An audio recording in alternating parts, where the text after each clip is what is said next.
Sejarah Pendidikan Nasional oleh Hakim Muhaimin Zain. Video ini saya buat untuk memenuhi tugas Filosofi Pendidikan Indonesia topik 1. Dalam pidato Ki Hajar Dewantara mengemukakan bahwasannya lahirnya suatu sistem pendidikan bukanlah suatu hasil perencanaan menyeluruh melainkan langkah demi langkah melalui eksperimentasi dan didorong oleh kebutuhan praktis perkembangan zaman. Sejarah suatu bangsa dapat dilihat dari pendidikan yang ditempuh oleh rakyatnya. Bagaimana sejarah pendidikan di masa lampau dapat melahirkan cendekiawan yang menggagas dasar kebangsaan dan nasionalisme Indonesia. Ki Hajar dalam pidatonya mengatakan bahwa kita sebagai bangsa Indonesia sudah terlanjur terbiasa dengan sistem pendidikan dan pengajaran secara barat. Beliau berpendapat bahwa pendidikan barat tersebut sebenarnya tidak cocok dengan kebutuhan hidup kita. Pada zaman beralihnya VOC menjadi pemerintah Hindia Belanda, pemerintah kolonial Belanda berusaha menata masyarakat penduduk Indonesia untuk masuk dalam sistem pendidikan barat. Tidak semua masyarakat Indonesia bisa mendapatkan pendidikan dan tidak semua warga Indonesia dapat mengenyam pendidikan yang sama dengan anak kolonial Belanda. Namun pendidikan bagi anak Indonesia tidak diabaikan sepenuhnya pada waktu itu. Ada beberapa bupati menjadikan sekolah-sekolah kabupaten tetapi hanya untuk mendidik calon-calon pegawai dengan maksud pemerintah Belanda mendirikan sekolah tidak untuk memenuhi kebutuhan rakyat, tetapi untuk melatih beberapa orang bagi perusahaan pemerintah Belanda. Jadi tujuan pendidikan dan pengajaran pada waktu itu hanya diarahkan kepada pendidikan pegawai bukan membentuk sistem pendidikan nasional.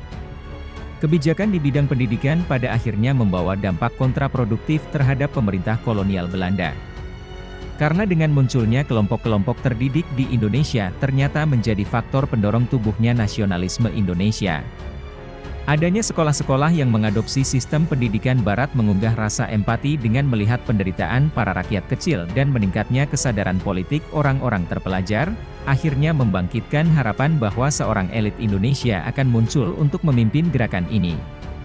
Pada tahun 1922, sudah memasuki zaman bangkitnya jiwa merdeka, muncullah sebuah cita-cita baru bagi bangsa Indonesia, di mana kesadaran kultural kebangkitan politik sebagai jaminan kemerdekaan dan kebebasan kebudayaan bangsa itulah pokok sistem pendidikan dan pengajaran. Dapat terciptanya Taman Siswa di Yogyakarta.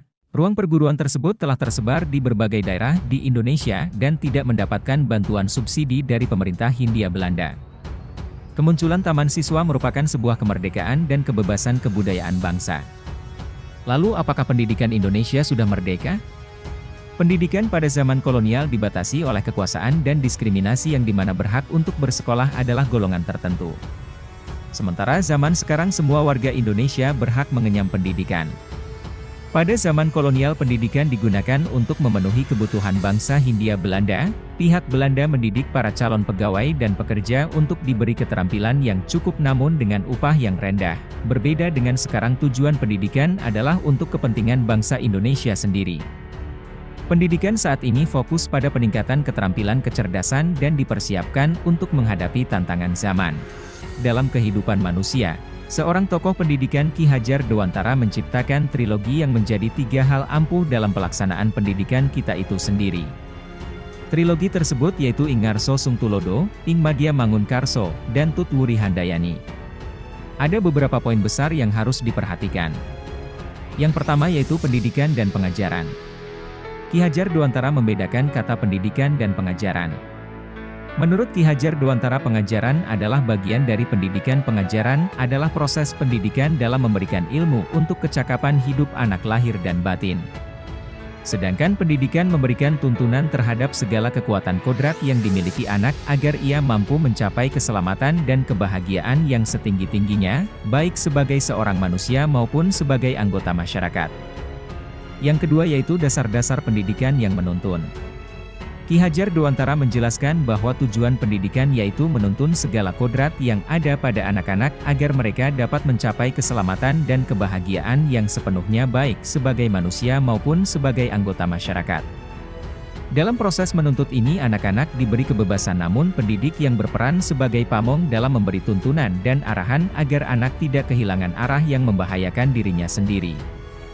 Yang ketiga yaitu kodrat alam dan kodrat zaman.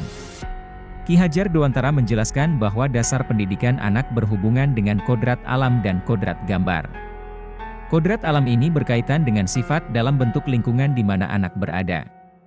Sedangkan kodrat zaman berkaitan dengan isi dan irama. Ki Hajar Dewantara juga mengingatkan pendidikan anak sejatinya menuntut anak mencapai kekuatan kodrat sesuai dengan alam dan zamannya. Maka guru harus punya anak sesuai dengan alam dan zamannya anak itu sendiri. Lalu yang keempat adalah budi pekerti. Menurut Ki Hajar Dewantara, budi pekerti atau watak atau karakter merupakan perpaduan antara gerak pikiran, perasaan, kehendak atau kemauan sehingga menimbulkan tenaga. Budi pekerti juga dapat diartikan sebagai perpaduan antara cipta karsa sehingga menciptakan sebuah karya. Apa hal baru yang saya pelajari dari materi perjalanan pendidikan nasional? Yaitu konsep pembelajaran dengan menggunakan kurikulum Merdeka Belajar. Salah satu langkah konkret yang akan saya lakukan setelah mengetahui materi mengenai perjalanan pendidikan nasional yakni menelaah dan memahami informasi yang saya dapatkan sebaik mungkin. Kemudian akan saya terapkan kembali apa yang telah saya ketahui kepada peserta didik yang akan saya hadapi kelak.